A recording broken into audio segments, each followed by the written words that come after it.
ஈஸ்வர் கார்த்திக் இயக்கத்தில் சத்யதேவ் நடிக்கும் zebra November 22 முதல் உலகமெங்கும் உங்கள் அபிமான திரையரங்குகளில். Game on Solution, South India's #1 turf construction company. Mad Rabbit, India's finest audio wearable brand, starting at 999. முன்னாடி படம் நல்லா இருக்கு நல்லா இல்லைன்னு சொல்லிட்டு தான் போயிட்டு இருந்தோம். ஏதோ ஒரு கட்டத்துல அந்த பைட்டு கொடுக்குறவங்க வைரல் ஆக ஆரம்பிச்சாங்க. இங்க ஒரு பெரிய பிரச்சனை என்னன்னா, வைரல் ஆகுறது எல்லாமே நெகட்டிவா கொடுக்குறவங்க தான் வைரல் ஆனாங்க. அந்த படத்தை பத்தி ரொம்ப பாசிட்டிவா ஒருத்தர் பேசின விஷயம் வைரல் ஆனதா எனக்கு தெரியல. ஓப்பனா கூட சொல்லுங்க, படம் நல்லா இல்லைங்க போகாதீங்கன்னு கூட சொல்லுங்க, அது உங்களோட உரிமை. ஆனா அதை தாண்டி இந்த மாதிரி தனிப்பட்ட முறையில போயிட்டு டைரக்ட் அடிப்பெல்லாம் கையில கிடைச்ச அவ்வளவுதான் கொன்றும் அப்படி இப்படின்னா இந்த அளவுக்கு என்ன பெரிய கொலை குற்றமா?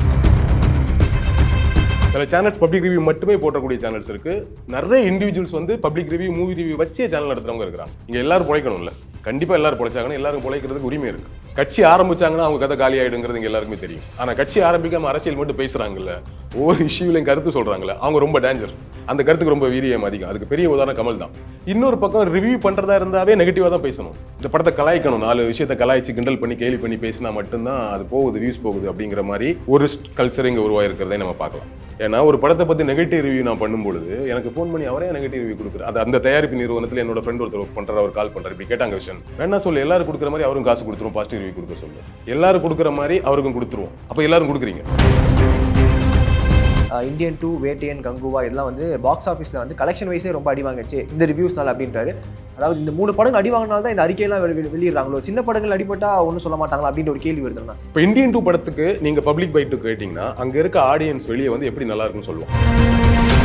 பட் மேஜரா ஒரு பெரிய சேஞ்சை வந்து கொண்டு வர முடியும். அதற்கு முக்கியமான தேவை இப்போது டிஜிட்டல் ஊடகவியலாளர்களுக்கு ஒரு சங்கம் வேணும். யாருக்கெல்லாம் இந்த எண்ணம் இருக்கோ வாங்க தாராளமாக முன்னிட்டு நடத்துவோம், உருவாக்குவோங்கிறது தான் என்னுடைய கோரிக்கை, வேண்டுகோள். எல்லாமே எல்லா யூடியூப் சேனல்ஸ்க்கும், யூடியூப் இண்டிவிஜுவல் யூடியூபர்ஸ்க்கும், டிஜிட்டல் ஊடகவியலாளர் எல்லாருக்கும் நான் இந்த ஐடியாவை சொல்றேன்.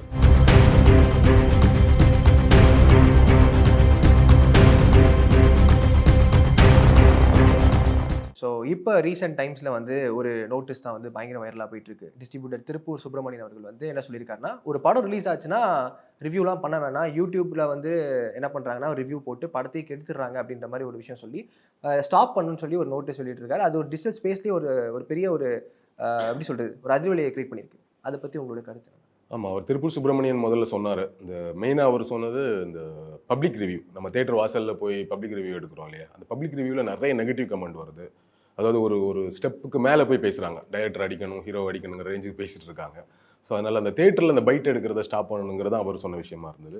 அதை தொடர்ந்து வந்த தயாரிப்பாளர் சங்கத்தோட அறிக்கையும் அதுதான். அதில் நிறைய விஷயம் ஃபோக்கஸ் பண்ணுறாங்க. அதில் மெயினாக அவங்களும் இந்த விஷயத்த சொல்கிறாங்க. இப்போ அந்த ஒட்டுமொத்தமாக அந்த அறிக்கையை பார்க்கும்போது நிறைய விஷயம் பேசணும். நம்ம அந்த பப்ளிக் ரிவ்யூலேருந்து ஆரம்பிக்கலாம்னு நினைக்கிறேன். பப்ளிக் ரிவ்யூ கல்ச்சர் வந்து ரொம்ப நாளாக இருக்குது, சேட்டலைட் சேனல் காலத்துலேருந்து இருக்குது. டிஜிட்டல் ஊடகம் பெருசாகிடுச்சு, நமக்கே தெரியும். இப்போ தேட்டரில் படம் பார்த்து வெளியே வந்தோன்னா ஒரு குறைஞ்சபட்சம் ஒரு 100-150 சேனல்ஸ் வந்து பைட் கேட்குறாங்க. இது என்ன ஆயிடுச்சுன்னா, ஆடியன்ஸோட மைண்ட் செட்டில் பைட்டு கொடுக்குறோம், முன்னாடி படம் நல்லா இருக்கு நல்லா இல்லைன்னு சொல்லிட்டு தான் போயிட்டு இருந்தோம். ஏதோ ஒரு கட்டத்தில் அந்த பைட்டு கொடுக்குறவங்க வைரல் ஆக ஆரம்பிச்சாங்க. இங்கே ஒரு பெரிய பிரச்சனை என்னன்னா, வைரல் ஆகுறது எல்லாமே நெகட்டிவாக கொடுக்குறவங்க தான் வைரல் ஆனாங்க. அந்த படத்தை பற்றி ரொம்ப பாசிட்டிவாக ஒருத்தர் பேசின விஷயம் வைரல் ஆனதா எனக்கு தெரியல. இந்த படத்தை பற்றி ரொம்ப பக்காவாக ஒருத்தர் பாசிட்டிவாக ரிவ்யூ கொடுத்து அவர் வைரல் ஆனார், அவரோட வீடியோ பயங்கரமாக ஷேர் ஆச்சான்னு கேட்டால் அவங்களுக்கு எதாவது ஞாபகம் இருக்கா? இல்லை. நெகட்டிவாக பேசுகிற யார் பேசுகிறாங்களோ அவங்க தான் வைரல் ஆகிட்டே இருந்தாங்க. அப்போ இது என்ன ஆகுது, ஆடியன்ஸ் மத்தியில் ஓகே நெகட்டிவாக பேசினா வைரல் ஆகும் போல். ஏன்னா இந்த உலகத்தில் எல்லாருமே வைரல் ஆக வேண்டியது இருக்குது, எல்லாருமே ஃபேமஸ் ஆக வேண்டியது இருக்குது, அதை வச்சு சம்பாதிக்க வேண்டிய இருக்குங்கிற ஒரு சூழலோ ஒரு கட்டாயமோ அது ஒரு கல்ச்சராகவே மாறிடுச்சு. இப்போ நீங்கள் நல்லா பார்த்தீங்கன்னா தெரியும், தேட்டரில் வந்து ரெகுலராக படம் பார்த்துட்டு படம் எனக்கு பிடிச்சிருக்கு இந்த படம் பார்க்கலாம் அப்படின்னு நினச்சிட்டு வந்து பார்த்துட்டு போகிறவங்கள தாண்டி தேட்டருக்கு போகணும், படம் பார்க்கணும், வந்து வெளியே பைட் கொடுக்குன்ட்டு ரெகுலராக வர்ற ஒரு 100 பேர் நம்மளால் பார்க்க முடியும்.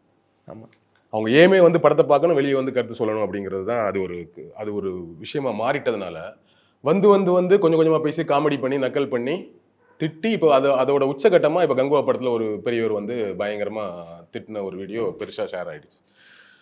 இது தவறு ஆக்சுவலி.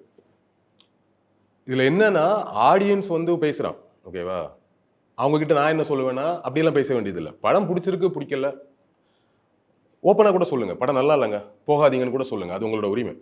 ஆனால் அதை தாண்டி இந்த மாதிரி தனிப்பட்ட முறையில் போயிட்டு டைரக்ட் அடிப்பெல்லாம் கையில் கிடச்சி அவ்வளோதான் கொன்றும் அப்படி இப்படின்னா அந்தளவுக்கு என்ன பெரிய கொலை குற்றமா?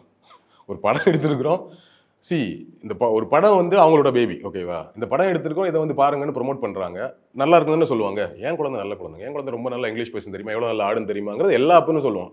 எல்லா அம்மாவும் சொல்லுவாங்க. கரெக்டா? என் குழந்தை சரியே கிடையாதுப்பான்னு எத்தனை பேர் சொல்ல போறாங்க. ஸோ அதனால அந்த படத்தை எடுக்கிறவங்க பாசிட்டிவாக தான் ப்ரொமோட் பண்ணி தான் ஆகணும், வேற வழி இல்லை. அப்போ அந்த அந்த எதிர்பார்ப்போட உள்ள போறவங்களுக்கு அந்த எதிர்பார்ப்பை பூர்த்தி பண்ணலன்னா வெளியே வந்து விமர்சனம் பண்றதுக்கு உரிமை இருக்கு. இந்த இந்த எக்ஸ்ட்ரீம் போறது தவறு. அதை நம்ம தான் சரி பண்ணி ஆகணும். பட் இப்போ இதில் என்னன்னா, இதை போய் நம்ம பைட் எடுக்கிறோம் இல்லையா? ஆமா. பைட் எடுக்க போறவங்க மைக்கை எடுத்துட்டு போயிட்டு நீ இப்படி பேசுன்னு யார்ட்டையும் சொல்றது இல்லை. கரெக்டா? ஆமா, அவங்க படம் பார்த்துட்டு அவங்களுக்கான படம் பார்த்துட்டு வந்து பேசுறாங்க. மோரோவர் நம்ம இதை வந்து அவங்க கருத்தை அப்படியே சொல்றோம். ஆடியன்ஸ் என்ன சொல்றாங்கன்னா அந்த ரிவ்யூ அப்படியே போடுறோம். இப்போ ஆடியன்ஸ் பாசிட்டிவா சொல்லும்போது அப்படி தான் போடுறோம், நெகட்டிவா சொல்லும்போது அப்படியே தான் போடுறோம். அவங்க என்ன பேசுறாங்களோ அவங்களோட கருத்தை எடுத்து போடுறோம். ஓகேவா?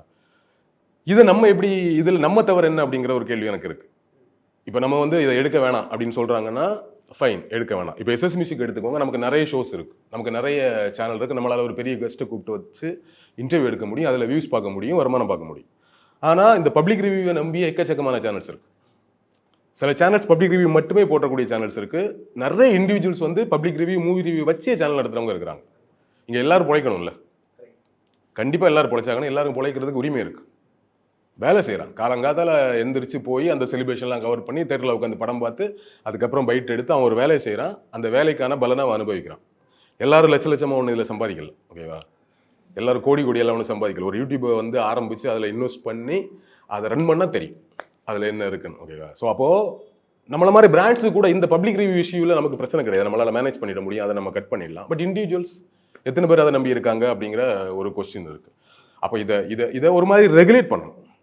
இதை முழுக்க முழுக்க அப்படியே தவிர்த்துருங்க அப்படின்னா அது எந்த அளவுக்கு சரின்னு எனக்கு தெரியல. இதை ரெகுலேட் பண்ணணும். தேட்டர் ஓனர்ஸ் கிட்ட போயிட்டு நீங்கள் வந்து தேட்டர் ஓனர்ஸ் அனுமதிக்காதீங்க அப்படின்னு சொல்கிறீங்க. சின்ன படம் வந்துச்சுன்னா அந்த படத்தை நல்லா இருக்குன்னு பப்ளிக் வந்து சொல்லும் போது தானே அதை பார்த்து இன்னொரு ஆடியன்ஸ் வரும். மவுத் டு மவுத் வந்து டாக் தான் முக்கியம், இந்த ரிவ்யூலாம் முக்கியம் இல்லைன்னு சொல்லுவோம். மவுத் டு மவுத் டாக் வந்து முன்னாடி படம் பார்த்துட்டு வந்து வீட்டு திண்ணையிலையோ டீ கடையிலையோ உட்காந்து பேசணும். இன்னைக்கு அந்த கல்ச்சரே கிடையாது, எல்லாரும் சோஷியல் மீடியாவில் தான் பேசிட்டு இருக்கிறோம். அப்போ மவுத் டு மவுத் டாக்கே சோஷியல் மீடியா மூலமாக தான் பரவுது. இன்னைக்கு மவுத் டு மவுத் டாக்குங்கிறதே வந்து சோஷியல் மீடியா தான். வீட்டு வாசல் கிடையாது, டீ கடை கிடையாது, அது ரொம்ப ரொம்ப குறைஞ்சிருச்சு இல்லையா? அப்போது ஒரு சின்ன படம் நீங்கள் இதை மொத்தமாக ஸ்டாப் பண்ணீங்கன்னா பெரிய படத்துக்கு ஃபைன். ஏன்னா பெரிய படத்துக்கு நீங்கள் ப்ரொமோட் பண்ணாமலே நம்ம எல்லாருமே போயிடும், ஓரளவுக்கு மக்கள் போயிடுவோம். இப்போ சின்ன படத்துக்கு இந்த மாதிரி ப்ரொமோஷன் மூலமாக தான் வர வேண்டியது இருக்கு இல்லையா? அப்போ இதை கட் பண்ணால் பெரிய படத்துக்கு ஓகே. இப்போ பாதிக்கப்படக்கூடிய சின்ன படங்கள், அந்த படத்துக்கு ஆடியன்ஸே வரலன்னா இந்த தியேட்டர் ஓனர்ஸும் இந்த தயாரிப்பாளர் சங்கமும் இதில் இருக்கக்கூடிய தயாரிப்பாளர் எல்லாரும் பாதிக்கப்படுவாங்க. இந்த ஒரு பாயிண்ட் இருக்கு, இந்த பாயிண்டே அவங்க யோசிக்கணும். அப்போ அவங்க அதை எப்படி ரெகுலேட் பண்ணுறதுங்கிறத பார்க்கணும். அவங்க ரிக்வஸ்ட் பண்ணலாம், யூடியூப்ல நீங்கள் வந்து இது மாதிரியான ரொம்ப நெகட்டிவாக கொச்சையாக பேசுகிறவங்கள ஒரு பாயிண்ட் அதில் சொல்கிறாங்க, அதை அப்படியே எடிட் பண்ணாமல் போடுறோம், ஃபைன், அதை நான் புரிஞ்சுக்கிறேன், அதை ரெகுலேட் பண்ணலாம். அந்த மாதிரி போடுற விஷயத்தை நீங்கள் பண்ணாதீங்களே. நல்லா இருக்கு, நல்லா இல்லை, அதை போடுங்க. அதை தாண்டி ஒரு வன்மத்தை கற்கிறது. இதில் இன்னொரு விஷயம் இருக்குது. இந்த வன்மத்தை கற்கிறவர்கள் வெளியே வந்து தப்பாக திட்டுறவன் யாருங்கிற கேள்வியும் இருக்குது. அவன் நார்மலாக ஒரு ஆடியன்ஸ் தானா, இல்லை வேணுன்னே வந்து ஒரு எதிர்த்தரப்புல இருந்து வந்து இந்த படத்தை திட்டணுங்கிற எண்ணத்தோட வரானாங்கிற ஒரு கேள்வியும் இருக்குது. இப்போ ஃபார் எக்ஸாம்பிள் நீங்கள் வந்து கங்குவா படத்தை எடுத்துட்டீங்கன்னா, அந்த கங்குவா படத்துக்கு எதிரான விமர்சனம் இருக்குல்ல, அது பல வழியில் வந்துச்சு. படத்தை பிடிச்சிருக்கு பிடிக்கலன்னு சொல்லக்கூடிய ஜென்ரல் ஆடியன்ஸ் ஒரு பக்கம் விட்டுருவோம், ஆனால் மற்ற நடிகர்களோட ஃபேன்ஸ் ஒரு பக்கம், பொலிட்டிக்கலாக ஒரு பக்கம். இங்கே தொடர்ந்து அரசியலுக்கு வர்ற நடிகரை விட அரசியல் பேசுகிற நடிகர்கள் அரசியல்வாதிகளுக்கு ஆபத்தானவங்க. கட்சியில் இருக்கிறவங்களுக்கும் அரசியல் தொண்டர்களுக்கு ரொம்ப ஆபத்து. கட்சி ஆரம்பிச்சாங்கன்னா அவங்க கதை காலி ஆகிடுங்கிறது இங்கே எல்லாருக்குமே தெரியும். ஆனால் கட்சி ஆரம்பிக்காம அரசியல் மட்டும் பேசுகிறாங்கல்ல, ஒவ்வொரு இஷ்யூலையும் கருத்து சொல்கிறாங்களே, அவங்க ரொம்ப டேஞ்சர். அந்த கருத்துக்கு ரொம்ப வீரியம் அதிகம். அதுக்கு பெரிய உதாரணம் கமல் தான். அவர் கட்சி ஆரம்பிக்க முன்னாடி வரைக்கும் அவர் சொன்ன கருத்துல இங்கே பெரிய டிபேட். கட்சி ஆரம்பிச்சதுக்கு என்ன ஆச்சுன்னு பார்த்தீங்களா? ஸோ அதுதான். அது மாதிரி சூரிய அரசியல் பேசக்கூடியவர். அது ரொம்ப காயப்படுத்தின ஒரு செக்டர் இங்கே இருக்குது. ஜெய்பீம்லேருந்து ஆரம்பிச்சு அப்புறம் அவர் நீட்டு விஷயமா பேசுறதாகட்டும், மும்மொழி கொள்கை விஷயமா பேசுறதாகட்டும், அப்புறம் அவருடைய மனைவி ஜோதிகா ஒரு மேடையில் பேசலாம். இதனால வந்து டிஸ்டர்பான ஒரு பர்டிகுலர் கம்யூனிட்டி, ஒரு பர்டிகுலர் கட்சி, இந்த மாதிரி ஏகப்பட்ட பேர் உள்ள வந்தான். அப்போ இந்த மாதிரி ஆட்கள்லாம் உள்ள வந்து பேசும்போது நம்ம யூடியூபர்ஸ் அதில் கொஞ்சம் கவனமாக இருக்கணும். ரொம்ப தப்பாக பேசுகிறான், இதை வந்து ட்ரிம் பண்ணலாமே, இது போட வேணாமே அப்படிங்கிற ஒரு எண்ணம் வேணும். நமக்குமே ஒரு எண்ணம் இருக்குது, நெகட்டிவாக போட்டால் போகும், ஆப்வியஸ்லி நெகட்டிவாக போட்டால் போகும்.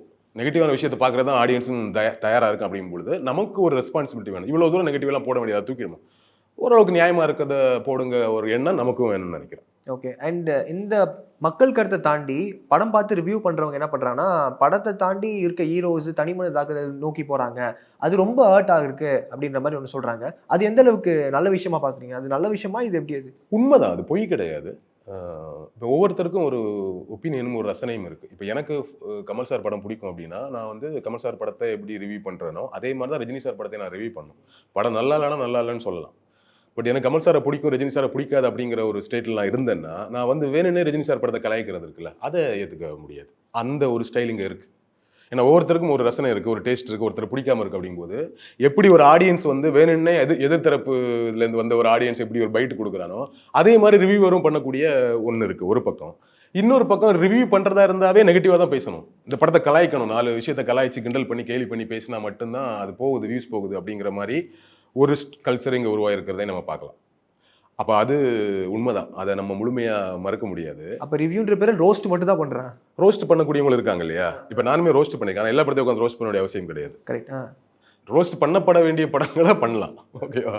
எல்லா படத்தையும் உட்காந்து ரோஸ்ட் பண்ண வேண்டிய ஒரு வன்மத்தோட உட்காந்து ரோஸ்ட் பண்ண வேண்டிய அவசியம் இல்லைங்கிறது ஒரு அது அவங்களோட பாயிண்ட். அந்த பாயிண்ட் கருத்து சரியும் கூட. ஆனால் இன்னொரு விஷயம் நான் சொல்கிறேன், சரி ரிவ்யூவர்ஸ் யாரும் உங்களோட பர்சனல் வன்மத்தையோ பர்சனல் ஒப்பீனியனையோ போய் திணிக்காதீங்க. படம் எப்படி இருக்குது அதில் கரெக்டாக அழகாக சொன்னாங்க. படத்தோட பாசிட்டிவ் என்ன நெகட்டிவ் என்னங்கிறத சொல்லிட்டு ஒரு ஒப்பீனியனை சொல்லுங்க அப்படிங்கிறது தான். இப்போ நான் என்னோட ரிவ்யூ நீங்கள் பார்த்து நான் தனியாக ரிவ்யூ பண்ணுவேன்ல, பார்த்தீங்கன்னா படம் ஆரம்பிச்சதும் இப்படி ஒரு படம் ரிலீஸ் ஆயிருக்குன்னு சொல்லிட்டு படத்தோட பாசிட்டிவ் தான் ஃபர்ஸ்ட் எடுக்குவேன். அதுக்கப்புறம் நெகட்டிவ் சொல்லுவேன், ஃபைனலாக ஒரு ஒப்பீனியன் சொல்லுவேன். ஒரு மார்க் ஒன்று கொடுப்பேன்னு வச்சுக்கோங்களேன். இந்த மாதிரி ஒரு விஷயத்தை தான் அவங்க மென்ஷன் பண்ணுறாங்க. முன்னாடி இப்படி தான் இருந்தது விமர்சனம் ஸ்டைல். இப்போ முன்னாடி சுகாஷினி வந்து ஒரு ரிவ்யூ பண்ணிட்டு இருந்தாங்க. அந்த ரிவ்யூ முடிச்சுட்டு அவங்க என்ன பண்ணுவாங்க, ஒரு தராசு மாதிரி சிஜியில் ஒன்று பண்ணியிருப்பாங்க. படத்தோட பாசிட்டிவ் சொல்ல அந்த வெயிட் ஏறிட்டே இருக்கும். ஆமாம், நெகட்டிவ் சொல்ல குறையும். அப்போ கடைசியாக என்ன வருதுன்னு பார்த்து ஒரு மார்க் கொடுப்பாங்க. ஸோ இந்த மாதிரிலாம் இங்கே ஒரு ஸ்டைல் இருந்தது. பட் ரிவ்யூ அப்படி தான் இருக்கும்னு நினைக்கிறேன் நான். ஸோ அதில் எனக்கு மாற்றுக்கிறது கிடையாது ஒன்று. ஆனால் இங்கே இருக்கக்கூடிய ரிவ்யூவர்ஸ்க்கு காசு கொடுத்து பாசிட்டிவ் ரிவ்யூ பண்ண சொல்கிறீங்கல்ல, அதை யார் பண்ணுறா? டீம், மூவி ப்ரொடக்ஷன் பண்ணுது. அப்போ அதையும் இதோட சேர்த்து ஸ்டாப் பண்ணிடுங்கன்ற. அப்போ இந்த படத்தை சேர்த்து நீங்கள் பாசிட்டிவ் ரிவ்யூ சொல்கிறதுக்கு காசு கொடுத்தீங்க அப்படின்னா நெகட்டிவ் ரிவ்யூ சொல்கிறதுக்கும் காசு கொடுப்பான். கரெக்டாக ஈக்குவலாக பண்ணுவாங்க. ஆமாம், 2 டீம் வேலை செய்யும்ல. அப்போ அப்படி ஒரு கல்ச்சரை கிரியேட் பண்ண எந்த இடத்துல இந்த மாதிரியான விஷயங்கள்லாம் வருதோ அப்போ தேவையில்லாமல் தனி மனித ஒப்பீனியன் வந்து இப்போ எனக்கு ஒரு படம் பிடிக்கல, ஆனால் எனக்கு காசு 1 லட்ச ரூபாய் தரேன் விஷயம் படத்தை பற்றி பாசிட்டிவாக பேசிங்கன்னா பாசிட்டிவாக பேசிட்டு போகிறேன். ஒரு உதாரணத்துக்கு சொல்கிறேன், நீங்கள் பாசிட்டிவாக பேசிட்டு போயிருங்க, 1 லட்ச ரூபா பரவாயில்லையே அப்படின்னு பேசுறீங்க தானே? ஆமாம், எல்லாருமே அந்த நோக்கத்தில் இருப்பாங்க, பெரும்பாலானவர்கள் அப்படி இருப்பாங்க. ஓகேவா? அப்போ அந்த ஏரியா அதை பண்ணாதீங்க. இப்போ யார் பண்ணுறாங்க, அதுக்கு அந்த தயாரிப்பு நிறுவனம் பண்ணுறாங்கிறது நான் வரல, அதையும் பண்ணுறாங்க. ஏன்னா ஒரு படத்தை பற்றி நெகட்டிவ் ரிவ்யூ நான் பண்ணும்பொழுது எனக்கு ஃபோன் பண்ணி அவரே நெகட்டிவ் ரிவ்யூ கொடுக்குறேன். அந்த தயாரிப்பு நிறுவனத்தில் என்னோட ஃப்ரெண்ட் ஒருத்தர் ஒர்க் பண்ணுறாரு, அவர் கால் பண்ணுறாரு, இப்படி கேட்டாங்க விஷயம், எதுக்கு நெகட்டிவ் ரிவ்யூ கொடுக்குற அப்படின்னு கேட்குறாங்க. வேணா சொல்லு, எல்லாரும் கொடுக்குற மாதிரி அவரும் காசு கொடுத்துருவோம், பாசிட்டிவ் ரிவ்யூ கொடுக்க சொல்லு, எல்லாரும் கொடுக்குற மாதிரி அவருக்கும் கொடுத்துருவோம். அப்போ எல்லாரும் கொடுக்குறீங்க. அப்போ இந்த கல்ச்சரை மாற்றணும். அப்போ தவறு அந்த பக்கம் இருக்குது. அப்போ இந்த மாதிரி விஷயங்கள்லாம் உள்ளே வரும்போது இந்த இன்ஃப்ளூயன்ஸ் ஆகுறதுன்னு ஒன்று இருக்குல்ல, இது மாதிரி காசு கொடுத்து பேச சொல்லும் போதோ ஒன்று நடந்துகிட்டே இருக்கும். அப்போ அவன் தப்பான படத்தை சரின்னு சொல்லுவான், அது பிரச்சனை இல்லையா? அப்போ அது மூலிமா மக்கள் இன்ஃப்ளூயன்ஸ் ஆகி படம் பார்க்க ரொம்ப தப்பான படத்தை, ஆவரேஜான பிலோ ஆவரேஜான படத்தை பாசிட்டிவ் ரிவ்யூ பண்ணி மக்களே நல்லா இருக்குன்னு சொல்ல ஒரு மாதிரி மேனிபுலேட் பண்ணி நல்ல படம் தான் போலன்னு சொல்ல வைக்கக்கூடிய கல்ச்சரிங்க நடந்துட்டு இருக்கு. எப்படி ஒரு ஆவரேஜான படத்தை போட்டு அடிக்கிற கல்ச்சர் இருக்கோ அதே மாதிரி ஒரு ஆவரேஜான படத்தை வா சூப்பர், இப்படி ஒரு படமே வந்தது கிடையாது, சூப்பர் டூப்பர்னு சொல்லி பேசி அப்படி ஒரு கல்ச்சர் இருக்கிறத பார்க்குறீங்களா? எதுக்கு இந்த படத்தை பற்றி இவ்வளோ பாசிட்டிவாக பேசிட்டு இருக்கா நமக்கு தோணும்ல, இல்லையா? ஸோ அதுவும் இருக்கு. அப்போ இங்கே ஒரு ரிவ்யூ வர்றதுக்கு ஒரு ரிவ்யூ பாசிட்டிவாக வர்றதுக்கும் நெகட்டிவாக வர்றதுக்கும் ஏகப்பட்ட காரணிகள் இருக்கதான் நான் புரிஞ்சுக்கிறேன். அப்போ ரிவ்யூ வர நீங்களும் டிஸ்டர்ப் பண்ணாதீங்க. அவனுக்கு என்ன தோணுதோ அதை பண்ணிட்டோம். அவனுக்கு காசு வரல, ஒன்றும் வரலன்னா அவன் பாசிட்டிவாக ரிவ்யூ கொடுப்பான். தனிப்பட்ட நல்லுக்காக சில ரிவ்யூ கொடுப்பேன். இப்போ நமக்கு ஒரு டைரக்டர் ரொம்ப பிடிச்சிருக்கும், அதில் வந்து சரி ரொம்ப அடிக்க வேண்டாம், ஒரு மாதிரி பாலிஷாக அடிக்கிறது இருக்கும், அதெல்லாம் நீங்கள் தவிர்க்க முடியாது. ஓகே, பட் இந்த மாதிரி வேலையை அவங்களும் செய்யக்கூடாது. அஸ் அ ரிவ்யூவராக நீங்களும் இவ்வளோ தூரம் போட்டு அடிக்க வேண்டிய கலாய்க்க வேண்டிய அவசியம் இல்லைன்னு நினைக்கிறேன். கரெக்டாக என்ன இருக்கோ இதெல்லாம் பாசிட்டிவ். எப்படி பார்த்தாலும் எவ்வளோ மோசமான படமாக இருந்தாலும் பாசிட்டிவாக 2 விஷயம் இருக்கும். அந்த பாசிட்டிவான விஷயத்த முதல்ல சொல்லுங்க, அதுக்கப்புறம் நெகட்டிவான விஷயத்த சொல்லுங்க, ஆடியன்ஸ் போய் பார்த்துட்டு கருத்து சொல்லட்டும். அப்படிங்கிற ஒரு மோடுக்கு நம்ம வர்றதும் நல்லதுதான். ஓகே. அண்ட் திருப்பூர் சுப்பிரமணியன் அவர்கள் என்ன சொல்லியிருப்பாருன்னா, பெரிதளவில் வந்து ஒரு 3 படங்கள் வந்து பாதிக்கப்பட்டுச்சு இந்த ரிவ்யூஸ்னால. இந்தியன் 2, வேட்டையன், கங்குவா இதெல்லாம் வந்து பாக்ஸ் ஆஃபீஸில் வந்து கலெக்ஷன் வைஸே ரொம்ப அடி வாங்குச்சு இந்த ரிவ்யூஸ்னால அப்படின்றாரு. பெரிய படங்கள் இதனால தான் அவங்க சொல்கிறாங்களா, அதாவது இந்த 3 படங்கள் அடி வாங்கினால தான் இந்த அறிக்கையெல்லாம் வெளியிடுறாங்களோ, சின்ன படங்கள் அடிபட்டா ஒன்றும் சொல்ல மாட்டாங்களா அப்படின்ற ஒரு கேள்வி வருதுன்னா, அதாவது பெரிய படங்கள்லாம் டக்குன்னு ஆபத் பண்ண மாதிரி இவங்க வந்து ப்ரொடியூசர் கவுன்சில் எல்லாம் வந்து ஒரு அணை மாதிரி காக்குறாங்க, சின்ன படங்கள் அடி வாங்கினா அது கண்டுக்கவே மாட்டாங்களா அப்படின்ற ஒரு கேள்வி வருது. இல்லை, இப்போ தொடர்ச்சியாக 3 படங்கள் பெருசாக இந்த நெகட்டிவ் ரிவ்யூனால பாதிக்கப்பட்டிருக்குங்கிறது உண்மை. அதனால அது ஒரு டிஸ்கஷனாக மாறிடுச்சு. Okay okay. ஒரு படம் நடந்துருச்சு, அது அடுத்த வருஷம் ஒரு படம் நடந்துன்னு வச்சுக்கோங்களேன், இது நடந்திருக்காது. அடுத்தடுத்த மாசங்கள்ல தொடர்ந்து 3 படத்துக்கு இது மாதிரி நெகட்டிவ் ரிவ்யூ வர்றது. நெகட்டிவ் ரிவ்யூனா அது உச்சகட்டமா வர்றது ஒன்று இருக்குல்ல. ஸோ அது வந்ததுனால கண்டிப்பா ஒரு டிஸ்கஷன் அவங்களுக்குள்ள இருந்திருக்கும். இப்போ நேரடியா கண்டிப்பா தயாரிப்பு நிறுவனம் பேசியிருப்பாங்க, ஆக்டர்ஸ் பேசியிருப்பாங்க, யார் பேசியிருப்பா நமக்கு தெரியாது, பேசாம கூட இருந்திருக்கலாம். பட் இது நல்லா இல்லை, இப்படியே போனா என்ன ஆகுறது? ஆடியன்ஸ் வந்து முத நாளே நீங்க போயிட்டு இவ்வளவு தூரம் நெகட்டிவ் ரிவ்யூ பண்ணீங்கன்னா அடுத்த நாள் ஆடியன்ஸ் எப்படி வர்றது அப்படிங்கிற ஒரு எண்ணம் அவங்களுக்கு தோணி இருக்கு. அந்த எண்ணத்தின் அடிப்படையில் தான் இந்த அறிக்கை வந்திருக்கு. சின்ன படங்களை கண்டுக்க கூடாதுங்கிறது இல்ல, பெரிய படங்கள் எப்பவுமே பாதிக்கப்படும் போது தான் இந்த மாதிரி டிஸ்கஷன்லாம் வரும். ஓகே. சின்ன படங்கள் அவங்களும் கண்டுக்கிறது இல்லை, நம்மளும் கண்டுக்கிறது இல்லை. கரெக்டா? ஒரு சில ரிவ்யூவர்ஸாக இங்கே உட்காந்து சின்ன படங்கள் நல்ல படங்கள் வந்துச்சுன்னா அதை பற்றி தொடர்ச்சியாக பேசி நம்ம வந்து அதை ப்ரொமோட் பண்ணிட்டு இருக்கோம். உதாரணத்துக்கு ஜமா எடுத்துக்கோங்களேன். ஜமான் ஒரு படம் ரிலீஸ் ஆனது ரொம்ப அற்புதமான படம்னு சொல்லிட்டு சில ரிவ்யூவர்ஸ் தான் உட்காந்து அதை ரிவ்யூ பண்ணி டைரக்ட் அந்த டீமை கூட்டி இன்டர்வியூ பண்ணி அதை பற்றி தொடர்ந்து பேசி அது ஒரு நல்ல படம் அப்படின்னு எல்லாருக்கிட்டையும் கொண்டு போய் சேர்க்க முடிஞ்சது. கமர்ஷியலாக சக்ஸஸ் ஆச்சு சக்ஸஸ் ஆகாதது எல்லாத்தையும் தாண்டி நல்ல படத்தை இந்த யூடியூபர்ஸ் தான், இதே யூடியூபர்ஸ் தான் உட்காந்து ப்ரொமோட் பண்ணியிருக்கிறோம். நந்தன் ஆகட்டும், நந்தன் படம் கமர்ஷியலாக தேட்டரில் எந்த அளவு சக்ஸஸ் ஆச்சுன்னு நமக்கு தெரியாது. ஆனால் அது நல்ல படம், எல்லாரும் போய் பாருங்க திருப்பி சொன்னது இதே யூடியூபர்ஸ் தான். ஓகேவா? லப்பர் வந்து இவ்வளோ பெரிய சக்ஸஸ் ஆனதுக்கான காரணம் வந்து யூடியூபர்ஸ் தான். தொடர்ந்து பேசியிருக்கோம் அதை பற்றி. படம் சூப்பராக இருக்குன்னு படம் பார்த்துட்டு வந்து உடனே படம் முன்னாடியே போட்டாங்க ப்ரெஷ் ஷோ. பார்த்துட்டு வந்து எல்லா பத்திரிகையாளர்களும் குறிப்பாக யூடியூப் பத்திரிகையாளர்கள் எல்லாமே உட்காந்து பேசி அதை பெரிய சக்ஸஸ் ஆக்குனதுக்கு முக்கியமான ரீசன் வந்து யூடியூப் சேனல்ஸ், இதே ரிவ்யூ பண்ணக்கூடிய சேனல்ஸ் தான் இல்லையா? அப்போது அதையும் கன்சர்னில் எடுத்துக்கணும். தயாரிப்பாளர் சங்கம் பெரிய படத்தை நல்லா இல்லைன்னா அடிக்கிறோம், தட் மீன்ஸ் அடிக்கிறது ஒரு ரிவ்யூவர் ஒரு பக்கம், அடிக்கிறவங்களுக்கு வாய்ப்பு ஏற்படுத்தி கொடுக்கக்கூடிய ஆடியன்ஸுக்கு ஒரு பக்கம் இருந்தால் கூட நல்ல படத்தை அது சின்ன படமாக இருந்தாலும் அதை ஓட வைக்கிறதுக்கான வேலையும் நம்ம செய்கிறோம். கூடுதல் கன்சர்ன் எடுத்து பண்ணுறோம். இப்போ நான்லாம் என்னோட ரிவ்யூவில் நீங்கள் ஆரம்பத்தை பார்த்தீங்கன்னா தெரியும், ஜெய்பீம் படத்துக்கெல்லாம் அவ்வளோ இஷ்யூ வந்தப்போ அதுக்காக இறங்கி உட்காந்து அவ்வளோ வீடியோ பண்ணோம். தொடர்ச்சியாக அவ்வளோ வீடியோ வந்து ஜெய்பீம் படத்துக்கு பண்ணோம், குட் நைட்டுக்கு பண்ணோம், லவ்வருக்கு பண்ணோம், வரிசையாக நீங்கள் இப்போ பொறுத்தொழிலுக்கு பண்ணோம். எத்தனையோ படங்களை வந்து சின்ன படங்களை நம்ம பெரிய படங்களாக சக்ஸஸ்ஃபுல் படங்களாக மாற்றிருக்கிறோம். அப்போது அதுவும் இருக்குது இல்லை? ஸோ அப்போ அந்த பாயிண்ட்டையும் புரிஞ்சுக்கணும். முழுக்க யூடியூப் இங்கே உட்காந்துட்டு படங்கள் எல்லாம் கெடுக்குதுங்கிற ஆங்கிள்லையும் பேசக்கூடாது. ஸோ அதெல்லாம் யோசிச்சு அவங்க இதை தடை செய்யணும் அப்படிங்கிறத நான் எப்பவுமே ஊழியர்கள் நலன்லேருந்து பேசுவேன். இதை தடை செய்யறதுனால ஏற்படக்கூடிய பெரிய பாதிப்பு சின்ன யூடியூப் சேனல்ஸ் வச்சிருக்கவங்க நிறைய பேர் பாதிக்கப்படுறாங்க அப்படிங்கும்போது அதை கன்சர்ன் எடுத்துக்கணும். அந்த கன்சர்ன் வேணும்னு நான் நினைக்கிறேன். இன்னொன்று, நீங்கள் இதை தடை பண்ணீங்கன்னா நான் முன்னாடி சொன்ன மாதிரி சின்ன படங்கள் பெருசாக பாதிக்கப்படும் அப்படிங்கிறதும் உண்மை.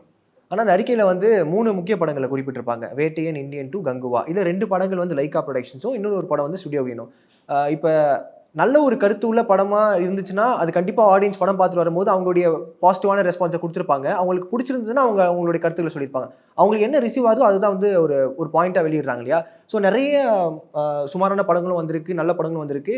இந்த 3 படங்களை மட்டுமே குறிப்பாக சொல்கிறதுக்கான காரணம் என்னென்னா, பெரிய பேனர்ஸ் அப்படின்ற ஒரு குறிப்பிட்ட ஒரு விஷயனால இவங்க வந்து ஸ்டெப் எடுக்கிறாங்களா? இல்லை, ஆக்சுவலி நல்ல படங்களை வந்து நெகட்டிவ் ரிவ்யூ பண்ணலை, உண்மைதான். இப்போ இந்தியன் 2 வந்து சுத்தமாக ஒர்க் அவுட் ஆகாத படம். ஓகேவா? அதை ஒத்துக்கிட்டு தான் ஆகணும். இந்தியன் 2 பல காரணங்களுக்காக ஒரே படமாக வர வேண்டிய படத்தை அவங்களோட வருமானத்திற்காகவும் நிறைய பட்ஜெட் போட்டுட்டோம், இப்போ ஒரே படமாக எடுத்து அந்த காசை எடுக்க முடியும், அப்போ 2 பிரிக்கலான்னு அவங்க முடிவு பண்ணி அவங்க கடைசியில் ஒரு மாதத்துக்கு என்னென்ன ஷூட் பண்ணி ஒரு வேலையை பண்ணி ஒரு ரிவ்யூ பண்ணாங்க. அப்போ அந்த ஒரு படத்தை ரிலீஸ் பண்ணாங்க. இப்போ அந்த படம் நல்லா இல்லைன்னு சொன்னோம். ஓகேவா? கங்குவா படத்தை பொறுத்த வரைக்கும் நல்லா இருக்குன்னு சொன்னவங்களும் இருக்காங்க, நல்லா இல்லைன்னு சொன்னவங்களும் இருக்காங்க. அதில் இது ஒர்க் அவுட் ஆகலை, இது ஒர்க் அவுட் ஆச்சு அப்படிங்கிற மாதிரி ஒரு மிக்ஸ்ட் ரிவ்யூ தான் கங்குவாக்கு. ஓகேவா? வேட்டையன் படத்துக்கு நான் அப்புறம் வரேன். இப்போ இந்தியன் 2 படத்துக்கு நீங்கள் பப்ளிக் பைட்டு கேட்டிங்கன்னா அங்கே இருக்க ஆடியன்ஸ் வெளியே வந்து எப்படி நல்லா இருக்குன்னு சொல்லுவோம். அந்த படத்தை பார்த்த ஒரு ரிவ்யூ வரா நீங்களோ நானோ எப்படி நல்லா இருக்குன்னு பாசிட்டிவ் ரிவ்யூ கொடுக்க முடியுமா? முடியாது. சுத்தமாக ஒர்க் அவுட் ஆகாத ஒரு படத்தை பாசிட்டிவாக இருக்குன்னு சொல்ல முடியாது. காசு வாங்கினா மட்டும்தான் சொல்ல முடியும். அதை தாண்டி அந்த படத்தை இந்தியன் 2 நல்லா இருக்குன்னு யாரும் சொல்ல முடியாது, உறுதியான கருத்து. ஓகேவா? இப்போ என்னன்னா, இப்போ கங்குவா எடுத்துட்டீங்கன்னா நல்லா இருக்குன்னு சொன்னவர் இருக்கா, நல்லா இல்லைன்னு சொன்னவர் இருக்கா, அது ஒரு மிக்ஸ்ட் ரிவ்யூன்னு வச்சுக்கோங்களேன். இப்போ என்னன்னா, அந்த ரிவ்யூவோட லெவல் ஒன்று இருக்குல்ல, அது எந்த எக்ஸ்ட்ரீம் போகிறோம் அப்படிங்கிறதான் கேள்வி. ஓகே, நல்லா இல்லைன்னு சொல்லுங்க, இதெல்லாம் ஒரு படமா நீ எல்லாம் தேட்டர் வாசல்லாம் போயிடாது அப்படின்னு சொல்றது தவறு. அதுதான் அவங்க மென்ஷன் பண்றாங்க. நல்லா இருக்கு, நல்லா இல்லை. இந்தியன் 2 எதுவுமே ஒர்க் அவுட் ஆகலை. கங்குவா இதெல்லாம் ஒர்க் அவுட் ஆச்சு, இதெல்லாம் ஒர்க் அவுட் ஆகலை. வேட்டையன் நல்ல படம், நல்ல கருத்து சொல்ல வந்திருக்கிறாங்க, கமர்ஷியல் எலிமெண்ட்ஸ்க்காக சில விஷயம் சேர்த்தாங்க, அது ஒர்க் அவுட் ஆகலை. ஸோ ரிவ்யூ இப்படி தான் இருக்கணுங்கிறது அவங்களோட கருத்தாக இருக்குது. இதில் என்ன ஆயிடுதுன்னா, கங்குவா என்னத்தை கத்திட்டே இருக்கிறாங்கங்கிற ஒரு பக்கம் சொல்றது, அதை இன்னொரு பக்கம் போட்டு அடிக்கிறது, சுத்தமா நல்லா இல்லைன்றது போட்டு அடின்னு அடிக்கிறது இருக்குல்ல. இவ்வளவு தூரம் ஒரு அடிக்க வேண்டியது இல்லை. இவ்வளவு தூரம் அடிக்கிறோம்னா ஏன் இவ்வளவு தூரம் அடிக்கிறேன்னா அப்ப அங்கதான் வன்மம் பின்னாடி இருக்காங்கிற ஒரு கேள்வி வருது இல்ல. அதுதான் கன்சர்ன். ஓகேவா? ஆனா நீங்க கேட்ட ஒரு விஷயம் கரெக்ட்.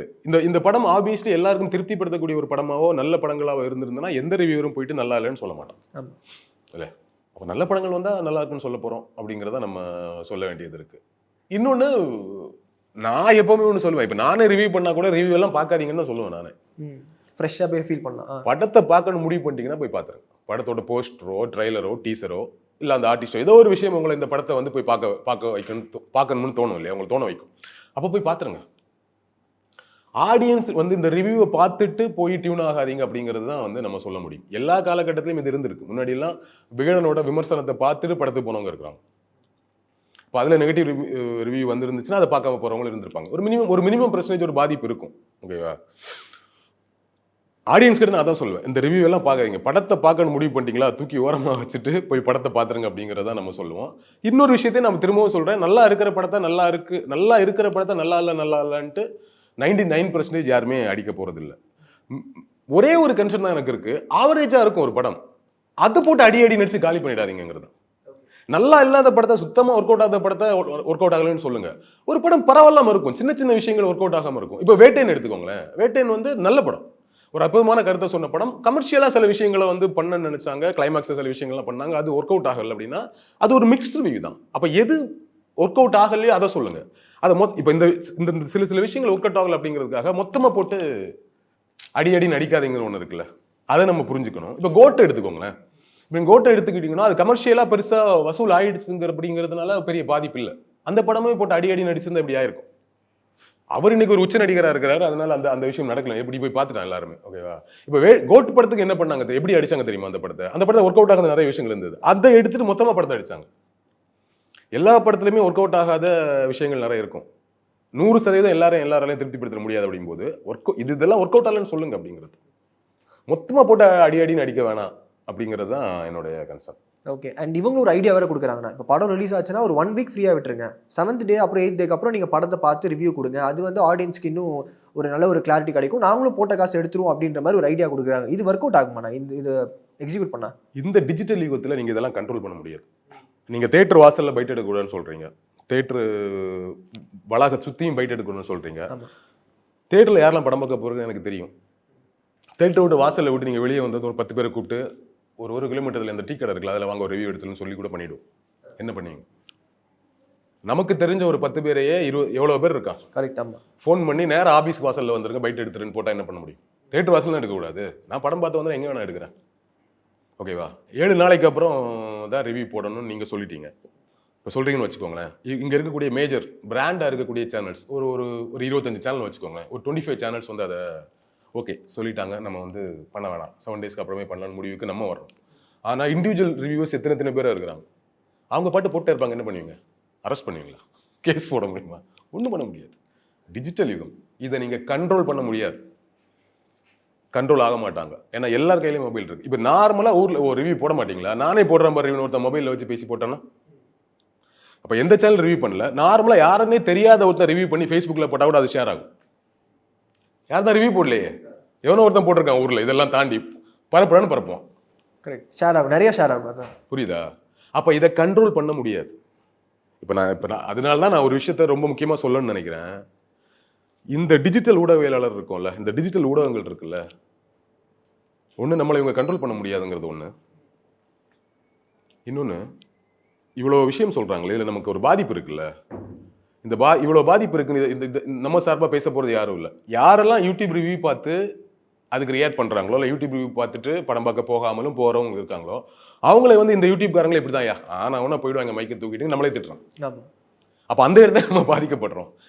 ஏதோ ஒரு வகையில் இந்த யூடியூப் சேனல்ஸ்னால் ஏதோ ஒரு வகையில் ஒரு மாதிரி கேலிக்குரியவர்களாக பார்க்கக்கூடிய ஒரு எண்ணம் இருக்குது. காசுக்காக மைக்கை தூக்கிட்டு போயிடுவாங்க, வீட்டில் போயிடுவாங்க, படம் வந்துச்சுன்னா போயிடுவாங்க, ஒரு பிரச்சனை வந்துச்சுன்னா போயிடுவாங்கன்னு கிண்டல் பண்ணிகிட்டே இருக்கிறோம். இல்லை ஏன் சேட்டலைட் சேனல்ஸ்லாம் போகிறது இல்லையா? சேட்டலைட் சேனல்ஸ் மூவி ரிவ்யூ பண்ணுறது இல்லையா? இல்லை பத்திரிகைகள் எழுதுறது இல்லையா? யாருக்கு என்னென்ன பிளாட்ஃபார்ம் இருக்கோ எல்லா பிளாட்ஃபார்மையும் அவங்கவுங்க பண்ணுறாங்க. இந்த டிஜிட்டல் யுகத்தோட வளர்ச்சியின் காரணமாக சேட்டலைட் சேனல் காம்படிஷன்ல ரொம்ப கஷ்டப்பட்டு அவங்களே இறங்கிட்டாங்க. எல்லா சேட்டலைட் சேனலும் டிஜிட்டலுக்கு தனியாக ஒரு டீம் வச்சிருக்காங்க. எல்லா சேட்டலைட் சேனலும் ஒரு யூடியூப் சேனல் வச்சிருக்காங்க. அவங்க பேர்ல யூடியூப் சேனல் வச்சு அதுக்கு ஒரு தனி டீமை போட்டு அதுக்கு ஒரு லீடை போட்டு வேலை செய்யறாங்க இல்லையா? ஆனா எங்களோட குற்றச்சாட்டு எப்பவுமே யூடியூபர்ஸ் மேலே இருக்கு. இப்ப நான் என்ன சொல்றேன், எப்படி பத்திரிகையாளர்கள் ஒரு சங்கம் இருக்கோ அது மாதிரி நமக்கு ஒரு சங்கம் கிடையாது. நம்மளோட கோரிக்கைகளை சொல்றதுக்கும் நம்மளோட நியாயமான கருத்துக்களை சொல்றதுக்கு ஒரு சங்கம் வேணும் அப்படிங்கிறத தாண்டி, நம்மளோட பாதிப்புகளை சொல்றதெல்லாம் தாண்டி, இப்படி ஒரு சங்கம் வரும்போது இவங்க இப்படி ஒரு விஷயத்த சொல்றாங்கல்ல, இதை அப்ளை பண்ணுங்கன்னு சொல்றதுக்கு ஒரு சங்கம் வேணும். இப்ப நான் உங்ககிட்ட சொல்ல முடியாது, நீங்க எங்கிட்ட சொல்ல முடியாது. கரெக்டா? நான் எப்படி உங்ககிட்ட சொல்றது? எஸ்எஸ் மியூசிக்ல போடாதீங்க நான் எப்படி சொல்ல முடியும்? நீங்க விசில்ல போடாதீங்க நீங்க எப்படி எங்கிட்ட சொல்லுவீங்க? சொல்ல முடியாதுல்ல. நமக்குள்ளே கண்ட்ரோல் கிடையாது. அப்போ முதல்ல ரெகுலேஷன் கீழ வரும். முதல்ல யூடியூப்க்கு டிஜிட்டல் ஊடகவியலாளர்களுக்கு இந்த ஊடகங்களுக்குன்னு சொல்லிட்டு ஒரு சங்கம் ஒன்று ரொம்ப முக்கியம். நம்மளை வந்து பல முக்கியமான அரசு சம்பந்தப்பட்ட விழாக்கள்லையோ அந்த பிரஸ் மீட்ல அலோவ் பண்றது இல்லை. ஆனா இங்க ஒரு பொலிட்டிக்கல் இஷ்யூ வந்துச்சுன்னா ஒரு ஈவினிங் ஒரு டிபேட்டோடையோ இல்லை அதிகபட்சம் ஒரு செய்தியோடையோ சேட்டலைட் சேனல் கடந்துருவாங்க. பத்திரிகையில் ஒரு நாள் செய்தியோட கடந்துருவாங்க. அதை தொடர்ந்து டிபேட் ஆக்கி அதுக்கு ஒரு தீர்வு வர்ற வரைக்கும் வேலை செய்யறது யாரு? டிஜிட்டல் தான். அப்ப நமக்கு ஒரு சங்கம் வேணும்ல. இவ்வளவு வேலையை நம்ம செய்வோம், ஆனா நம்மளால சில இடத்துல உள்ளவே போக முடியாது. இவ்வளவு வேலையை செஞ்சுட்டு உள்ள போக முடியாது. ஆனா இது மாதிரி கேலி கிண்டலுக்கெல்லாம் ஆளாகும். ஆடியன்ஸ் தரப்புல இருந்து, ப்ரொடியூசர் தரப்புல இருந்து இது மாதிரி இவ்வளோ ரெஸ்ட்ரிக்ஷனுக்கு உள்ளாகிறோம். நமக்குள்ள அதான் ஆரம்பத்தை சொன்னேன், எவ்வளவு சின்ன படங்களை ஓட வச்சிருக்கிறோம், எவ்வளோ படங்களுக்கு நின்று நியாயமா குரல் கொடுத்துருக்கோம். பொலிட்டிக்கலி சரியான படமா இருந்தா அதுக்காக நின்று குரல் கொடுத்துருக்கோம் இல்லையா? அப்போ முதல்ல அடிப்படையா இந்த விஷயத்துக்கு அவங்களுக்கும் சரி ப்ரொடியூசருக்கும் சரி இப்படி ஒரு விஷயத்த சொல்லிட்டாங்கல்ல, இது ரெகுலேட் ஆகணும்ல. அதுக்கு முதல்ல டிஜிட்டல் ஒரு சங்கம் வேணும். யார் சொல்றது? யார்கிட்ட போய் சொல்றது? சொன்னா கேட்கிற மாதிரி இருக்கணும் அது ஆக்சுவலா. அப்போ டிஜிட்டல் ஊடகவியலாளர்கள் ஒரு சங்கம் இருந்துச்சுன்னா நீங்க தானா ஒரு இண்டிவிஜுவல் யூடியூபர் இருந்தா கூட வந்து சங்கத்துல சேர்ந்துக்கோங்க. நாங்க சொல்ற ரூல்ஸை கேட்டு நடக்கணுக்காக மட்டும் இல்லை, உங்களுக்கான கோரிக்கைகளும் சொல்லப்படும். நீங்க சாதாரண ஒரு டிஜிட்டல் யூடியூப் ஊடக ஒரு சேனல் வச்சிருக்கலாம், ஒரே ஒருத்தர் ஒரு சேனல் வச்சு நடத்திட்டு இருக்கலாம், உங்களுக்கான கோரிக்கைகள் நிறைவேற்றப்படும். இப்போ பத்திரிகையாளருக்கான சலுகைகள் இருக்கு, நிறைய விஷயம் இருக்குல்ல, அதெல்லாம் நமக்கு வேணும். ஆக்சுவலி நம்ம வந்து சில விஷயங்கள் ட்ரை பண்ணிட்டு இருக்கிறோம். டிஜிட்டல் ஊடகங்கள் முக்கியமான சீனியர் ஊடகம் எல்லாம் சேர்ந்து கவர்மெண்ட் கிட்ட நிறைய விஷயங்கள் பேசிட்டு இருக்கிறோம். எங்களுக்கு வந்து அங்கீகாரம் வேணும், எங்களுக்கும் சில விஷயங்கள்லாம் வேணும்னு வந்து ஒரு பக்கம் ஒரு டிஸ்கஷன் நடந்துட்டு தான் இருக்கு. பட் இதை ரொம்ப தீவிரமா இந்த இஷ்யூவை மையமா வச்சு இதை ரொம்ப தீவிரமா எடுத்து நம்ம இது நமக்கான டிஜிட்டல் ஊடகவியலாளருக்கான ஒரு சங்கத்தை உருவாக்கணும்னா நிறைய விஷயம் ரெகுலேட் பண்ண முடியும். இப்போ அவங்க சொல்ற விஷயத்தையே ரெகுலேட் பண்றதுக்கே நமக்கு ஒரு சங்கம் தேவை. இப்போ நான் தனியாக இப்படி எல்லாம் பண்ணாதீங்க, இப்போ நான் ஒரு இன்டர்வியூல இவ்வளோ பேசுறேன், ஒரு லிமிட்டா ரிவ்யூ பண்ணுங்க, பப்ளிக் ரிவ்யூ ரொம்ப ஒஸ்டா பேசினா அதை ட்ரிம் பண்ணி போடுங்க அப்படிங்கலாம் நான் சொல்றேன்ல. இதை யார் கேட்கறது? நீ சொல்லி நான் என்ன கேட்கறது அப்படிங்கிற ஒரு எண்ணம் இருக்கும்ல. அப்போ ஒரு சங்கமா இருந்தா அந்த சங்கத்துல எல்லா யூடியூப் சேனல்ஸ் வச்சிருக்கவங்களும் அதுல உறுப்பினர்களா இருந்தா சில விஷயத்த சொல்ல முடியும், ஒரு மீட்டிங் அரேஞ்ச் பண்ண முடியும். சில என்ன இப்படி பேசிட்டு இருக்காங்க, இதுல இருக்கக்கூடிய நெகட்டிவ் என்னன்னு தெரியும், இப்படி சொல்லிட்டு ரிவ்யூ எடுக்கக்கூடாதுன்ட்டு கிட்டத்தட்ட தமிழ்நாட்டில் வந்து 50,000 சேனல், ஒரு உதாரணம் சொல்லுவோம், 50,000 சேனல் மூவி ரிவ்யூ எடுக்கிறோம், பப்ளிக் ரிவ்யூ எடுக்கிறவங்க இருக்கிறாங்க. அவங்களோட வாழ்வாதாரம் என்னங்கிற ஒரு கேள்வி யார் கேட்கறது? தனிப்பட்ட முறையில் கேட்க முடியாது, கேட்டாலும் பதில் வராது, அவன் ஏதாவது பெஸ்ட் கிடப்பான்னு போயிடும். சங்கமா கேட்டா பதில் வரும்ல, ஒரு சவுண்ட் கிரியேட் ஆகும். ஸோ நமக்கு தேவை இது ரெண்டு தரப்புக்குமே நல்லது.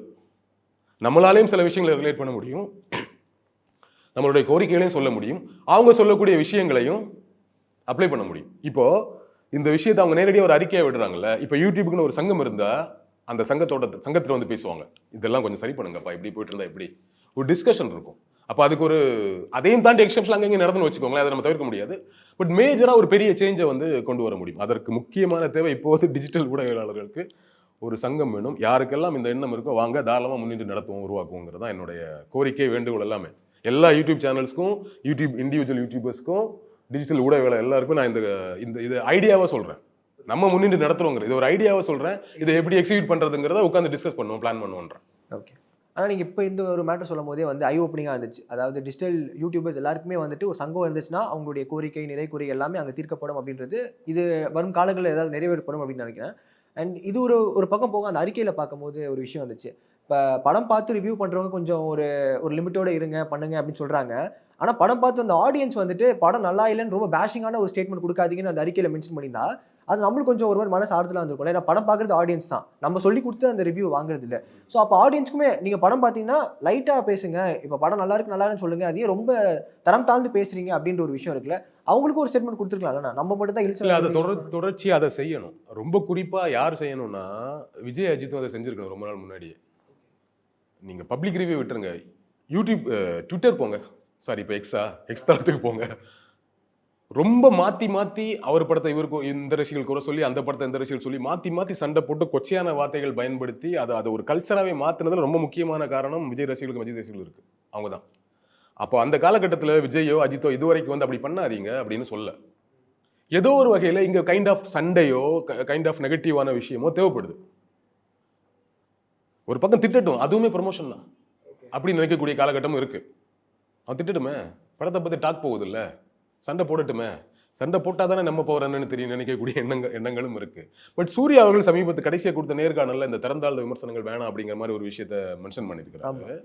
அவருக்கு அந்த பொறுப்பு உண்டு, அதை அவர் செய்கிறாரு. எல்லாருமே செய்யணுங்கிறது தான். இப்போ ஒரு பெரிய படத்தை எடுக்கும் பொழுது எப்படி அந்த படத்தை பற்றி ப்ரொமோட் பண்ணுறோமோ, எவ்வளோ பாசிட்டிவான விஷயங்களை பேசுகிறோமோ, அதே மாதிரி படத்தை பாருங்க, பிடிச்சிருக்குன்னு சொல்லுங்க, பிடிக்கலன்னு ஓப்பனாக சொல்லுங்க. பட் திறந்தாழ்ந்த விமர்சனம் பண்ணாதீங்க.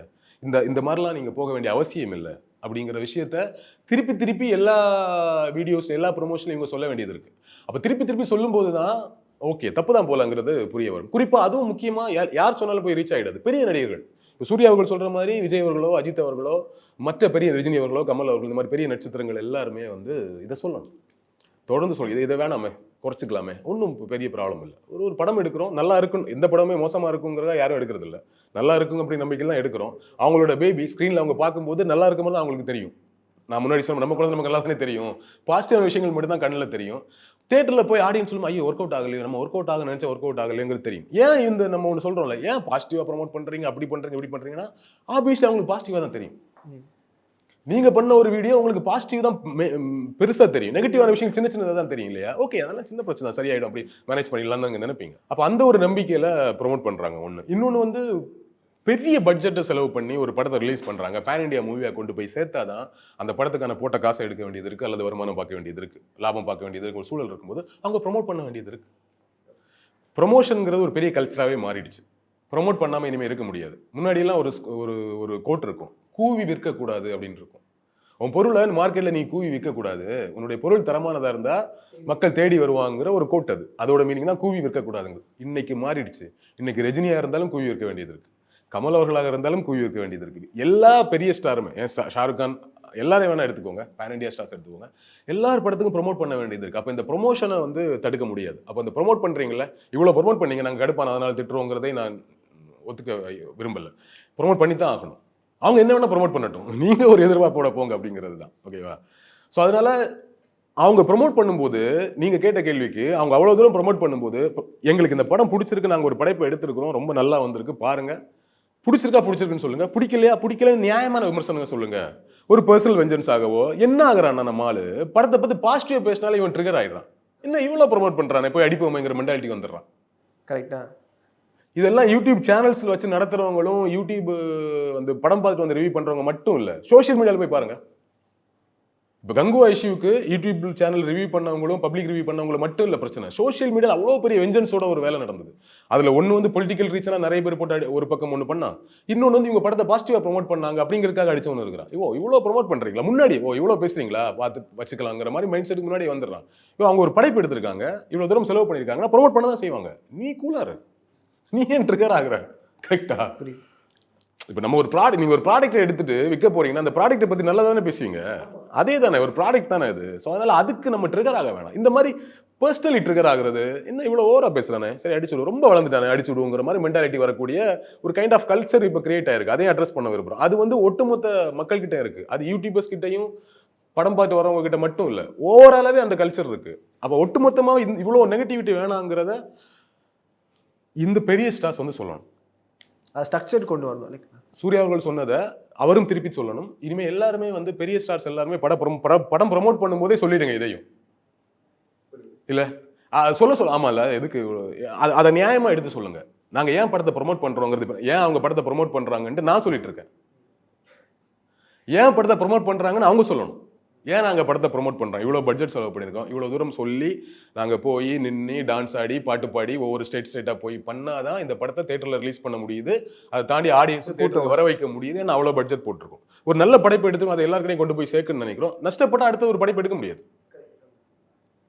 அப்போ அதுக்காக ப்ரொமோட் பண்ணுறோம். ஸோ நீங்கள் பாருங்கள், உங்களை வர வைக்கிறது தேட்டரில் இன்னைக்கு ஆடியன்ஸை வர வைக்கிறது பெரிய கஷ்டமாக இருக்குது, வரமாட்டோம். அப்போ இவ்வளோ ப்ரொமோட் பண்ணால் தான் வரவே செய்கிறோம். அப்போ அவ்வளோ ப்ரோமோட் பண்ண வேண்டியது இருக்குங்கிறத சொல்லுங்க. ஏன் அந்த hype ப்ரோமோட் தேவைப்படுது. ஏன் அந்த ஹைப் கிரியேட் பண்றோங்கிறத சொல்லுங்க. அவ்வளோ ஹைப் கிரியேட் பண்ணி நீங்க வந்தா கூட அதை எப்படி நியாயமா விமர்சனம் பண்ணணும்னு சொல்லுங்க. இப்போ நம்ம சைடுல இருந்து ஒரு கருத்து வரும், நீங்க ஓவரா ஹைப் பண்றீங்க, நாங்களும் ஓவரா திட்டுறோம். நோ, அப்படி கிடையாது. அப்படிலாம் பார்க்க கூடாது. அவங்க ஓவரா ஹைப் பண்ணாதான் நீ தியேட்டருக்கே போற. ஒரு டீஸ் பண்றாங்க ஆடியன்ஸ் உள்ள வந்து அவங்க ஏதோ ஒரு வகையில உங்களுக்கு ஒரு டிவியில் அட்வர்டைஸ்மெண்ட் எதுக்கு போடுறோம்? ஏன் ஐஸ்கிரீம் அப்படி அப்படி அப்படி இது பண்றதை காட்டுறோம்? அதை பார்த்து டெம்ட் ஆனதான் குழந்தை ஐஸ்கிரீம் கேட்கும். விளம்பரம்ங்கிறது அதுதானே, ப்ரொமோஷன்ங்கிறது அதுதானே. இப்போ நம்மளே வந்து ஒரு சேனல் வச்சு ஏன் சப்ஸ்கிரைப் பண்ண சொல்றோம்? அப்போ அந்த நியாயத்தை அந்த ப்ரொமோஷன்ல இருக்கக்கூடிய நியாயத்தை நம்ம புரிஞ்சுக்கணும். அதுக்காகலாம் ட்ரிகர் ஆகக்கூடாது. பட் இது கரெக்ட். இது அவங்க ப்ரொமோட் பண்றோம், நீங்க பாருங்க, பார்த்துட்டு நியாயமா விமர்சனம் பண்ணுங்க. பிடிக்கலையா, எனக்கு படம் ஒர்க் அவுட் ஆகல சார், பெருசா ஒர்க் அவுட் ஆகலன்னு, அவ்வளவுதானே. என்ன பெருசா 10 பேர் இல்லை 8 பேர் ஒர்க் அவுட் ஆகலன்னு சொல்லிட்டு போறான், நல்லா இல்லையா அப்படின்னு தோணும். சரி சொல்றேன், அது அவனோட கருத்தா இருக்கும். போய் பார்த்துடலாங்கிற ஒரு எண்ணம் கூட இருக்கும். சரி என்ன இருந்தாலும் ஒரு படம் போய் பார்த்துலான்னு இருக்கும். ஐயோ படத்தை போயிடாதீங்க அப்படின்னு ஓவரா பேசும்போது சுத்தமா நல்லா இல்லை போலே அப்படிங்கிற மாதிரி தோணும். சுத்தமா நல்லா இல்லைன்னு நம்ம இந்த படத்தை சொல்ல முடியுமா? நீங்க சொல்லுங்க. வேட்டையனை சொல்ல முடியுமா? நீங்க கங்குவாவை சொல்ல முடியுமா? சொல்ல முடியாது. போய் பார்க்க அனுமதிக்கணும்ல. பார்க்க அனுமதிக்காத அளவுக்கு நெகட்டிவ் ரிவ்யூ போகாதீங்க அப்படிங்கிறதா ஒரு கன்சர்னா இருக்கு. பட் இந்த கன்சர்ன் நமக்கு எப்படி இருக்கோ அதே கன்சர்ன் ப்ரொடியூசர் தரப்புலையும் நடிகர்கள் தரப்புலையும் அவங்க இதை திருப்பி பேசணும். பேச தான் இது ஒரு டிஸ்கஷனா மாறதான் இது பத்தின ஒரு அவேர்னஸ் கிரியேட் ஆகும்னு நினைக்கிறேன். சிறப்புண்ணா. இந்த இன்டர்வியூல வந்து டீடைல்டா இந்த விஷயங்கள் பத்தி ரொம்ப சிறப்பா உங்களுடைய கருத்துக்கள் முன் வச்சீங்க. உங்க நேரத்துக்கு ரொம்ப நன்றி. Thank you so much. Eswar Karthik இயக்கத்தில் சத்யதேவ் நடிக்கும் ஜீப்ரா நவம்பர் 22 முதல் உலகமெங்கும் உங்கள் அபிமான திரையரங்குகளில். Game on solution, south India's #1 tough construction company. Mad Rabbit, India's finest audio wearable brand, starting at 999.